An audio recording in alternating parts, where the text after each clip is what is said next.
The bakery smelled of warm butter and fresh dough when Nathan Cross pushed open the door at 7 in the evening. He'd come to this neighborhood shop because his assistant had raved about their sourdough. Nathan was 40 years old and owned a chain of upscale restaurants across 3 states. He appreciated quality, and this small bakery had a reputation for excellence. Behind the counter stood Margaret Sullivan, a woman in her mid-50s with kind eyes and flour-dusted hands. She'd owned this bakery for 23 years, pouring her heart into every loaf. "Good evening," Margaret said with a warm smile. "What can I get for you?" Nathan was about to answer when the door chimed again. A young woman entered with a girl perhaps 9 or 10 holding her hand. The woman was thin with dark circles under her eyes that spoke of sleepless nights and endless worry. She wore a light blue shirt that had been washed so many times the color was fading. The little girl pressed close to her mother's side, looking at the golden loaves with hungry eyes. Nathan stepped aside, letting them approach the counter. "Hello, Maria," Margaret said gently. So they were regular customers, Nathan thought. Or at least Margaret knew them. "Miss Margaret," the young woman named Maria said softly, "I know it's almost closing time." She paused, gathering courage. "Do you have any leftover bread?" Her voice was barely above a whisper. "Anything you were going to throw away?" The little girl looked down at her shoes. Nathan saw shame wash across Maria's face even as she asked. Margaret's expression filled with compassion. "Of course, sweetheart," she said. "Let me see what I have in the back." As Margaret disappeared through the doorway, Maria closed her eyes briefly. Nathan watched her jaw clench as if she were holding back tears.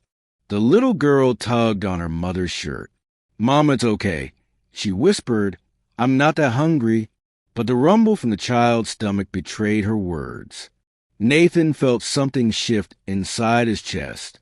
He'd built his restaurant empire from the ground up, started as a line cook at 16, worked his way through culinary school while washing dishes. But somewhere along the way he'd forgotten what it felt like to be truly hungry, to choose between food and rent, between feeding yourself and feeding your child. Margaret returned with a bag containing 2 baguettes and some dinner rolls.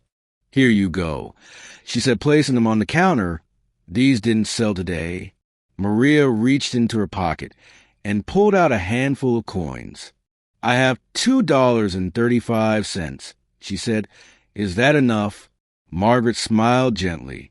"That's perfect," she said, taking only a single dollar. "You keep the rest for bus fare." Maria's eyes filled with tears. "Thank you," she whispered. "God bless you, Miss Margaret." As Maria and her daughter turned to leave, Nathan found himself speaking. "Wait," he said. Both mother and daughter paused. "I'm Nathan Cross," he said. "I own several restaurants in the city." Maria looked confused and slightly wary. "I'm looking for someone to help manage a new community kitchen. I'm opening," Nathan continued. The words were forming even as he spoke them, a plan taking shape in his mind. It would involve menu planning, inventory, and working with local families. He looked directly at Maria. "Would you be interested?" Maria stared at him. "I don't have restaurant experience," she said quietly. "I worked in a factory before it closed 6 months ago." "That's not what I'm asking about," Nathan said. "Do you know how to stretch a meal to feed a family on a tight budget?" Maria's chin lifted slightly. "Yes," she said. "I can make 1 chicken last a week." "Do you know which vegetables give the most nutrition for the least money?" "Yes." "Do you understand what it means to be hungry and how much dignity matters when someone needs help?" Maria's voice was steady now. "Yes, I do." Nathan nodded.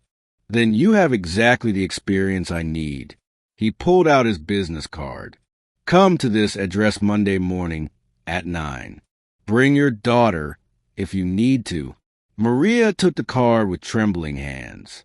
"Is this real?" she whispered. "It's real," Nathan said. The pay is $45,000 a year with health benefits and paid time off.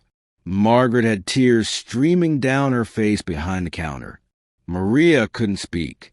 She just held the card and wept silently while her daughter wrapped arms around her waist. After they left, Margaret turned to Nathan. "That was a beautiful thing you just did," she said. Nathan shook his head. "No." He said quietly, "She did the beautiful thing." He looked at the shelves of bread. She swallowed her pride and asked for help because her child needed to eat. That takes more courage than I've ever had to show in any boardroom. Margaret studied him. "You're a good man, Nathan Cross." "I'm trying to be." Nathan said, "My mother raised me alone after my father left." He paused, remembering. "There were nights she pretended she wasn't hungry, so I could have seconds. I forgot that's somewhere along the way to success." He met Margaret's eyes. "Thank you for reminding me." "I didn't do anything," Margaret protested. "Yes, you did." Nathan said, "You treated that young woman with dignity. You didn't make her beg or feel ashamed. You made sure she kept bus fare." Nathan pulled out his wallet. "I'd like to pay for any leftover bread you have at the end of each day." He handed her several bills. "Give it to families who need it, but never tell them who paid. Let them keep their dignity like you did tonight." Margaret accepted the money with shaking hands. "How much bread should I set aside?" "All of it." Nathan said simply, "Whatever doesn't sell, and send me the bill each month." That Monday, Maria showed up at Nathan's office building with her daughter, Sophia. Nathan learned that Maria's husband had died in a construction accident 2 years ago. She'd been working 60 hours a week at the factory until it closed. Now she was 3 months behind on rent and terrified of losing their small apartment. Within 6 months, Maria had helped Nathan open 3 community kitchens across the city, places where working families could get nutritious meals at cost, where single parents could bring their kids and eat with dignity, where no one was turned away hungry. Maria had an instinct for what people needed, not just food, but hope. The kitchens became gathering places, community centers where people helped each other. A year later, Sophia stood in Nathan's restaurant helping her mother prepare Thanksgiving dinner for 300 families. "Mr. Nathan," the little girl said, "do you remember the first time you saw us?" Nathan smiled. "I do. Mama says you're an angel." Sophia said seriously, "But you don't have wings." Nathan laughed. "Your mother is the angel, Sophia. She taught me that helping people isn't about charity. It's about recognizing that we're all connected, that anyone can fall on hard times, and that sometimes all someone needs is a chance and a little kindness." Maria joined them, wiping her hands on her apron. "Ready for the rush?" she asked Nathan. "Ready," he confirmed. As families began arriving, filling the space with laughter and gratitude, Nathan thought about that evening in the bakery. How one moment of witnessing genuine need had changed his entire perspective. Success, he'd learned, wasn't about how much you accumulated. It was about how many lives you touched, how much hope you could restore. Sometimes all it takes is one person brave enough to ask for help, and another person willing to truly see them. That's when miracles happen. If this story moved you, please like, share, and subscribe for more tales of